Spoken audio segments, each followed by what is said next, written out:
malam Bapak Ibu Saudara sekalian. Shalom untuk kita semua.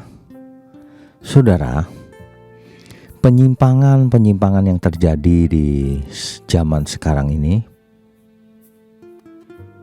itu adalah karya si iblis sejak di Eden. Jadi sebenarnya tidak ada yang baru. Hanya saja bentuknya saja yang baru, tapi intinya sama, Saudara. Hari ini iblis bekerja melalui contohnya Injil tanpa pertobatan. Jadi Tuhan Yesus diajarkan sebagai pemberi berkat, itu saja. Tidak ditekankan bahwa Tuhan harus ditaati juga kehendaknya, perintahnya. Jadi akibatnya terjadilah khotbah Injil tanpa pertobatan. Makanya kita lihat banyak orang tidak bertobat, tapi merasa sudah selamat. Nah, ini Injil tanpa pertobatan, saudara. Penyimpangan zaman sekarang ini. Sama yang senada dengan itu ya, kekristenan diberitakan tanpa salib. Tidak ada pembicaraan tentang dosa. Semuanya tentang kesuksesan hidup, kenikmatan hidup di bumi. Tidak harus pikul salib. Yang pikul salib Tuhan saja. Semua disimpangkan, saudara. Padahal Tuhan sendiri yang berkata, barang siapa tidak memikul salibnya sendiri setiap hari dan mengikut aku, ia tak dapat jadi muridku. Ini penyimpangan ini nyata di depan mata. Masalahnya bukan pada penyimpangannya itu, masalahnya pada umat Tuhan. Banyak yang tidak belajar sama sekali Alkitab.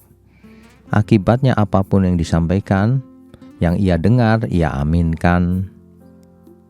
Padahal itu menentang firman Tuhan. Penyimpangan modern ini halus, saudara. Ya.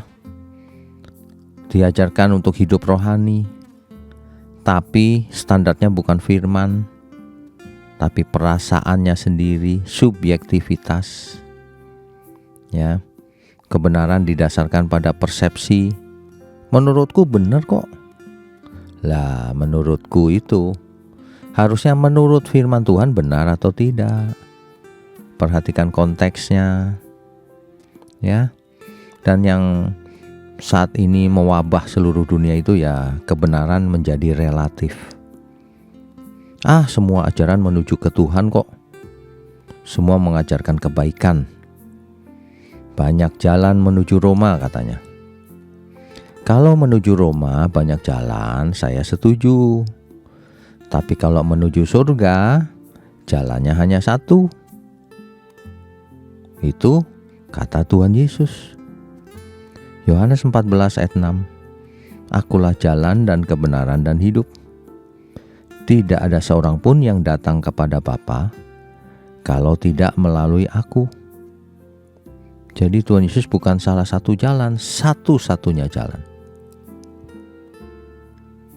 Jadi sebenarnya iblis tidak perlu membuat orang menjadi ateis. Ia cukup membuat orang percaya bahwa Yesus itu tidak seperti Yesus yang di Alkitab.